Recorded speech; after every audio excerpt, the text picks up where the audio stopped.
Welcome to the first module in the clinical uh, NLN nurse educator competencies. So this section is focused on people that teach clinically as well as didactically or only clinical.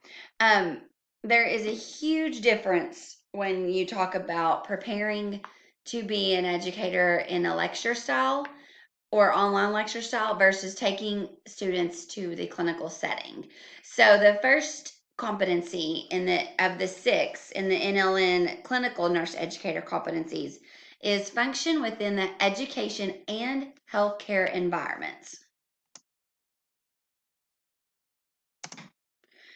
So as clinical instructors that take students to the hospitals, you have to be aware of academic um, rules, regulations, policies, procedures, practices within the culture of the college of nursing that you're employed in, and also hospital settings. So, things that come with the hospital setting are also policy and procedures for their hospital settings. Being a visitor into the culture of that floor, the culture of the hospital, also knowing policies and procedures as well for their system, their floor, their practices. Also, being able to walk into a unit and assimilate into their routine without disrupting the environment, bringing an extra 6 to 8 visitors with you if you have a traditional clinical group, and then also being able to function within the role of a patient advocate, patient educator, caregiver, CNA, RN. Um, Gosh, there's so many things that you do, as you know, in a hospital setting that can be tricky when you're starting to look for ways to work in an environment that you are an outsider, air quote, and also allowed to be functioning within the insider role. So three of the big key components in this core competency for a faculty. Number one is role modeling. So when you take students to the floor, you know that you, as a clinical instructor, are on your best behavior. You're doing things by the book. You are role modeling what the students have learned in the laboratory setting, in the simulation setting, being aware of what they've been taught didactically. So there's a lot of ways that you obtain your information in order to take that to the floor and use it in a practice setting. So being a good role model is also demonstrating that you have the clinical knowledge and expertise as part of their facilitator in their clinical environment. The second role is bridging the theory practice gap. So, this is a big thing I hear students say that their instructors will say, quote, in the real world, you'll do blank whenever we're in the laboratory or simulation setting. And for these students, their school knowledge is their real world. They don't have extra unless they have experience, they don't have any of that extra knowledge or understanding of what is happening in the real world. So that again goes back to role modeling. We want to role model for them the appropriate practices. We want to role model for them doing things by the book, no workarounds, just to make sure that we're ensuring that we are using educational best practices and also safe care for the patients. Bridging that theory practice gap also is calling on the faculty member to not only be an expert where they're working in the floor, but also being knowledgeable of what the students have learned in their courses.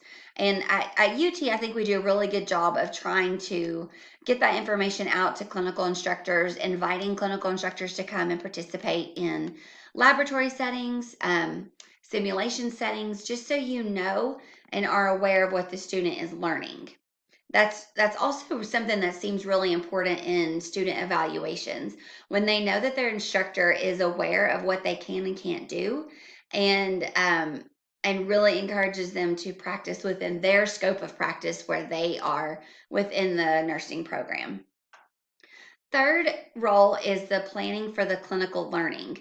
This takes a lot of time. In the past, traditionally we would have made assignments and the student goes onto the floor and does a pre-plan the night before.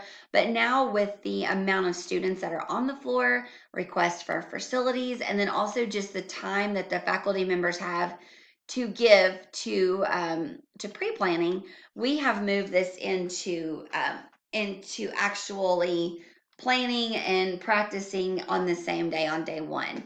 So the faculty member, that requires them getting up earlier, coming in and making assignments, being aware of what patients are on the floor, what their acuity is, and also being able to communicate with the staff that are working on the floor in order to get the student the best experience that they possibly can.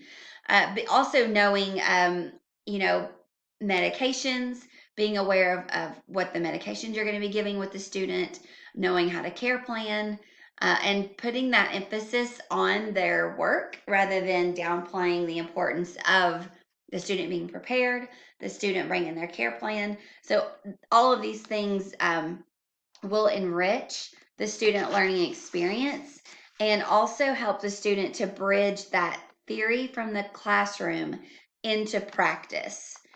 These are all best practices, and the competency of that the NLN has said that these are key components for the faculty member to be able to function within the education and the healthcare environment. In each of these chapters in the clinical educator competencies, you will find that there are tons of areas for the research and gaps in literature. A lot of research does not go into teaching students on the floor. There's some out there, but the main research is didactic, lecture giving, and practices of that nature. But there is a lot of room for research. So if this is something that you're interested in, you're passionate about taking the students to the floor, making sure that they get the best experience that they can. There is a lot of areas for research. Some things that the NLN specifically brings up is research related to acute care. So hospital-based clinical nursing education. How do you teach a student to want to work and stay at the bedside?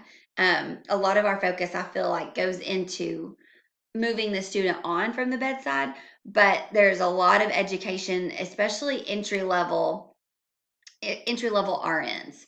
They get their boards and then they're out of school and they're just trying to function.